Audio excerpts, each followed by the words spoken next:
It was a cold Wednesday afternoon, the kind of day where the gray clouds hung heavy in the sky, and the air had a chill that crept into your bones. No matter how many layers you wore, I was curled up on the couch in my living room, the soft hum of the heater, blending with the rhythmic pattern of rain against the window. An old magazine rested on my lap, its pages half flipped as I distractedly skimmed through articles that didn't hold my attention.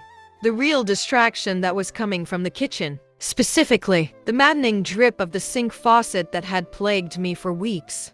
At first, it had been nothing more than a gentle tap. An occasional drop that I convinced myself I could ignore. But over time, it had grown worse. The drips becoming louder, more persistent, as if mocking my inability to fix such a simple problem. I tried everything I could think of. Tightening the faucet, fiddling with the knobs. But nothing seemed to work. It had gone to the point where the sound followed me everywhere, even invading my dreams finally. I'd given in, my pride had taken a back seat. And I picked up the phone to call a handyman. I wasn't expecting anything remarkable. In fact, I was dreading the interaction. A stranger in my home, judging my inability to handle something so basic. All I wanted was for the drip to stop, for peace to return to my house, and my mind when the doorbell rang. The sound startled me out of my thoughts. I set the magazine aside, smoothing my hands over my dress as I stood up. I didn't rush to the door, taking a moment to collect myself before opening it. And then I froze, standing on my doorstep. Was a man who didn't fit the image I'd conjured in my head. He was a middle-aged or gruff like I'd imagined. Instead, he looked like someone who might belong in a movie. Rather than fixing leaky pipes, he was tall with broad shoulders that filled out his navy blue shirt, the fabric stretching slightly across his chest. His face was sharp with a strong jawline dusted with stubble, and his warm, brown eyes held a flicker of something I couldn't quite place. Kindness perhaps, or maybe curiosity. "Hi," he said, his voice deep and smooth with just a hint of hesitation. "I'm Ryan, you called about a leak." For a moment I forgot how to speak. I nodded quickly, stepping aside to let him in. "Yes, of course. Come in, the kitchen's this way." I led him through the house. Try not to focus too much on the sound of his boots against the hardwood floors, or the way he seemed to fill the space around him. When we reached the kitchen, he set down his tool bag with a practice ease and glanced around the room. "Let me take a look," he said, rolling up his sleeves to reveal strong forearms, tanned and marked with faint scars that told stories of hard work. I hovered near the counter, watching as he knelt to inspect the pipes beneath the sink. There was something mesmerizing about the way he moved, steady, confident, as though he'd done this 1,000 times before. His hands worked quickly, tightening bolts and checking connections, with a focus that made even this mundane task seem impressive. "How long has it been leaking?" he asked, his voice breaking through my thoughts. "A few weeks," I admitted, feeling a little embarrassed. I thought I could fix it myself. But I trailed off, shrugging. He glanced up at me, a faint smile tugging at the corners of his lips. "Sometimes it's better to call and help." No shame in that. There was something reassuring about his tone, and I found myself smiling back. "Well, I appreciate you coming out on such short notice." "No problem," he said, returning his attention to the pipes. As he worked, I couldn't help but study him more closely. His navy shirt fit snugly, outlining the broad expanse of his back as he leaned forward. The way he moved was almost hypnotic, strong yet careful, as though he understood the balance between force and precision. "So how long have you been doing this?" I asked, more out of curiosity than anything else. "About 8 years now," he said, without looking up. "Do you enjoy it?" He paused for a moment, his hand still in on the wrench. "Yeah," he said finally. "It's honest work. I like fixing things. Makes me feel useful." There was a sincerity in his voice that caught me off guard. I wasn't expecting such an answer, and for a moment I just stood there unsure of what to say. "Useful is good," I said finally, my tone light. He glanced up at me then, and for the briefest of moments our eyes met. There was something in his gaze. Something warm, searching, and entirely unexpected. It made my breath itch and I quickly looked away, pretending to adjust a dish towel on the counter. "Well, you're very good at it," I said, trying to sound casual. "Thanks," he said with a soft chuckle.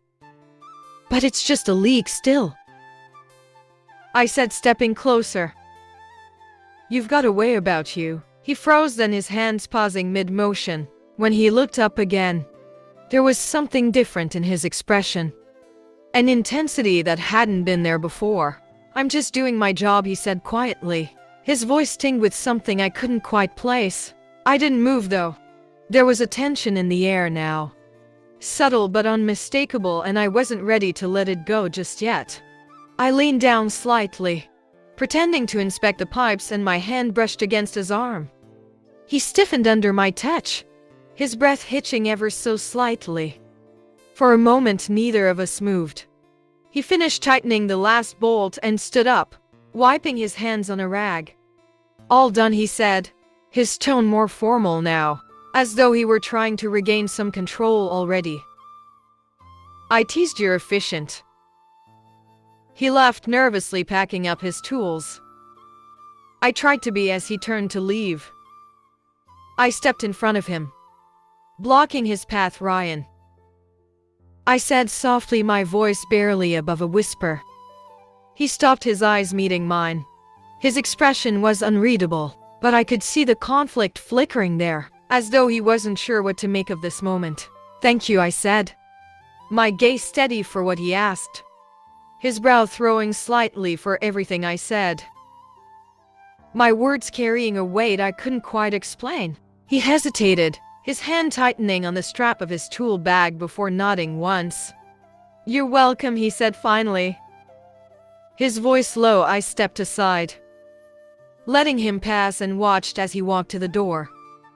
He paused briefly as though he wanted to say something, but then he was gone. I stood there for a long moment, staring at the empty space where he had been, feeling a strange mix of emotions swirling inside me: excitement, curiosity, and a longing I hadn't felt in years. I didn't know if I would ever see him again, but one thing was certain: something had shifted, and I wasn't sure if life would ever feel the same. But life has a funny way of surprising you. The days that followed felt like a blur. Though I wasn't particularly busy, it was Ryan who occupied my thoughts, his presence as vivid as if he were still standing in my kitchen. His voice replayed in my mind, a deep, soothing cadence that had the power to make me feel at ease and completely unsettled at the same time. His laugh soft and a little shy, lingering like a song I couldn't stop humming, and his eyes warm and searching seemed to follow me through my day. At first I tried to convince myself it was just a passing infatuation, a momentary distraction from the monotony of my routine. I told myself it was silly to be so affected by a man I'd only met once, but the truth was, deep down, I knew it was more than that. Ryan had awakened something in me, a spark I hadn't felt in years. And no matter how hard I tried, I couldn't push him out of my mind. Every time I walked past the sink, I thought of him crouched there, his hands moving expertly as he fixed a leak. I remembered the way he had hesitated when our eyes met, the way his breath had quickened when my hand brushed against his arm. There had been something electric between us, something unspoken but undeniable. And then a week later my phone rang. I was sitting by the window with a cup of tea, the soft glow of the late afternoon sun warming my face when I saw the unfamiliar number on the screen. I almost didn't answer, but something told me to pick up. "Hi, this is Ryan," came a voice on the other end, and just like that my heart skipped a beat. For a moment I didn't know what to say. His voice was exactly as I remembered, calm, steady, with a hint of nervousness that made it even more endearing. "I just wanted to check if everything's okay with the sink," he continued, his tone polite but hesitant, like he wasn't sure if he should have called.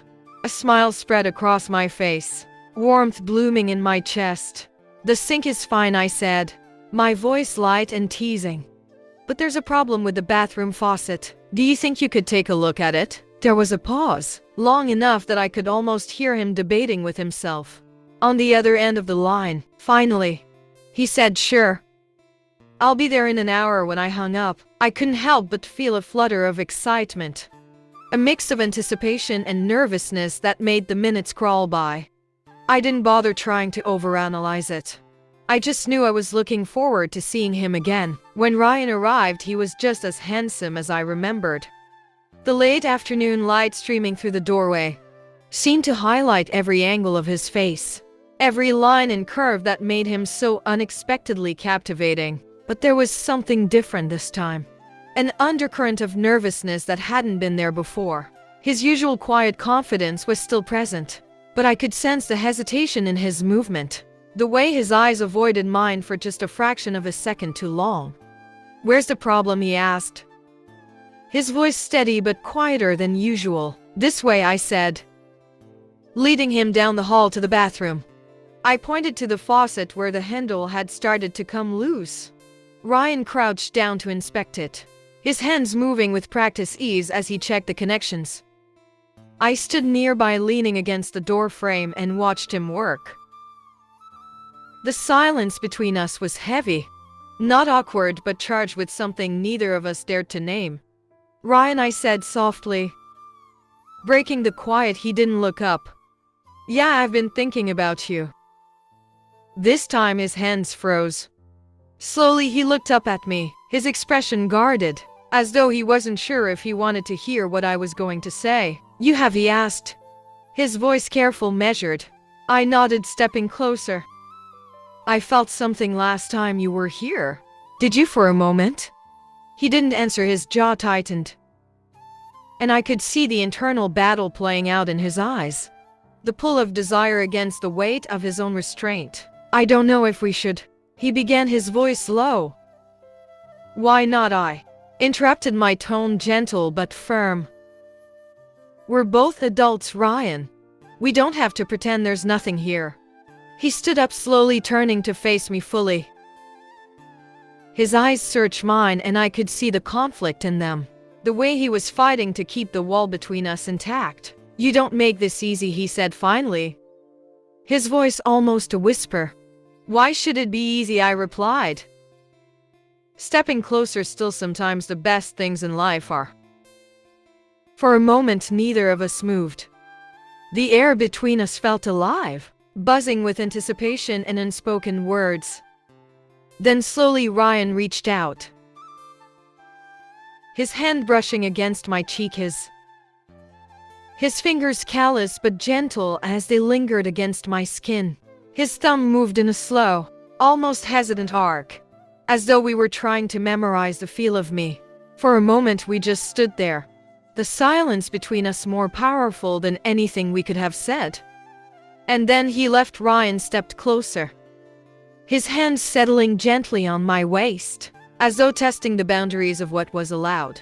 His eyes searched mine for a brief moment, as if seeking permission, before he leaned in and pressed his lips softly against mine. The kiss was gentle at first, unhurried and careful, like a question waiting for an answer. His lips were warm and soft, moving against mine in a way that sent a wave of warmth through me. It wasn't rushed or overwhelming, just the opposite. It felt tender, thoughtful, as though he wanted to savor every second of the moment. My hands instinctively rose to his shoulders, steady myself as my heart raced. His arms tightened around me slightly, pulling me closer, but with a gentleness that spoke of restraint. The kiss deepened, but it remained soft, measured and unspoken, acknowledgement of the connection we had found in each other. There was no urgency, only the quiet certainty of two people sharing something neither had expected. I could feel the warmth of his breath as he leaned back just a fraction, his forehead resting lightly against mine. The room around us seemed to fade away, leaving only the sound of our unsteady breathing and the quiet stillness of the space. He tilted his head and kissed me again, softly and slowly, his hand moving to cut the side of my face. His thumb brushed over my cheek, a simple gesture that felt more meaningful than words. I closed my eyes, letting myself relax into the moment, feeling a sense of calm I hadn't experienced in a long time. When he pulled back, his gaze met mine. His expression open and tender. He didn't speak, and he didn't need to. There was something in the way he looked at me. A quiet understanding. A shared vulnerability that said more than words ever could. For a long moment we simply stood there, the world outside forgotten. As we lingered in the warmth of the connection, we had discovered something neither of us have been searching for, but had found all the same. When we finally pulled apart, we were both breathless. Ryan's forehead rested against mine, his warm breath mingling with mine. For a moment neither of us spoke, both of us too caught up in what had just happened, in the weight of what it meant. And I couldn't help but think that sometimes surprises are exactly what we need.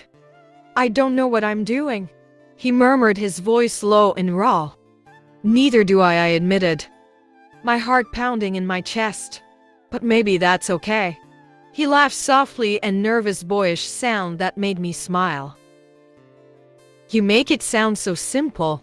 It is, I said, brushing a strand of hair from my face. Life's too short to complicate things, Ryan, he said, stepping back slightly. Though his hands remained on my waist, I've spent so much of my life playing it safe. You know, doing what I'm supposed to do. Staying within the lines, and where has that gotten you? I asked gently. His gaze dropped, and I could see the weight of his past and his expression nowhere. He admitted, I've spent so much time fixing other people's messes. I forgot how to take care of my own. I reached for his hand, squeezing it lightly. Maybe it's time to start. He looked at me, then really looked at me, and I could see something shifting in his eyes. A resolve, a decision to let go of the walls he built around himself. Okay, he said finally, his voice steady. Okay. The hours that followed felt like a dream. We sat on the couch in my living room, talking about everything and nothing. Ryan opened up in a way I hadn't expected, sharing pieces of himself that felt raw and real. He told me about his childhood, growing up in a small town where everyone knew everyone. His father had been a stern man, always pushing him to be practical and responsible. Ryan had followed that path for years, working a corporate job that drained him, until he finally walked away and started his plumbing business. I've always been good with my hand, he said with a small smile, holding them up. It's simple work, but there's something satisfying about it. Fixing things, making them work again. I listened, fascinated by the layers of this man, who would seem so reserved when we first met. He wasn't just a plumber or a handyman. He was kind, thoughtful, and quietly vulnerable in a way that tugged at my heart. In turn, I told him about my life, about my failed marriage, the years I'd spent trying to piece myself back together. After it ended, I told him about my love of painting, how I throw myself into art as a way to heal. It's funny, I said, swirling the wine in my glass. I thought I was done with surprises. At my age, you start to think you've seen it all. But then you show up, and then what?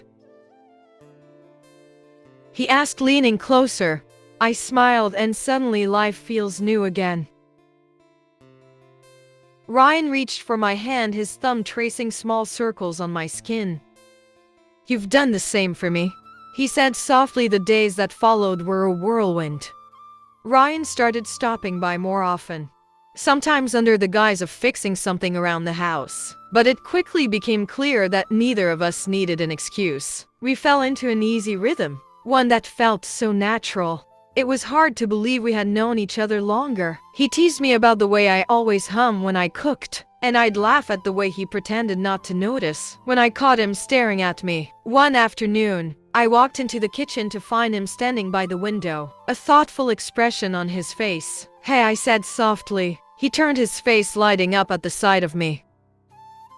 Hey, what are you thinking about? I asked, leaning against the counter. He hesitated for a moment, then shrugged. You. I raised an eyebrow. Oh. And what about me? He smiled. A slow, genuine smile that made my heart flutter. Just how lucky I feel to have met you. I walked over to him, wrapping my arms around his waist. The feeling's mutual, I said, resting my head against his chest. For a long moment we just stood there, holding each other, as the afternoon sunlight streamed through the window. In the weeks that followed, Ryan spent a lot of time with me. Our bond grew stronger as we navigated the challenges together, and I found myself falling for him more deeply than I ever thought possible. One night as we lay on the couch, his arms wrapped around me, he whispered, "I don't know what I'd do without you." "You'll never have to find out," I replied, my voice steady with conviction. He kissed me, then slow and tender, and I knew in that moment that whatever challenges lay ahead, we would face them together. Because sometimes love doesn't arrive in a grand, dramatic fashion. Sometimes it sneaks in quietly, like a soft knock on the door. And when you open it, you realize it's exactly what you've been waiting for all along.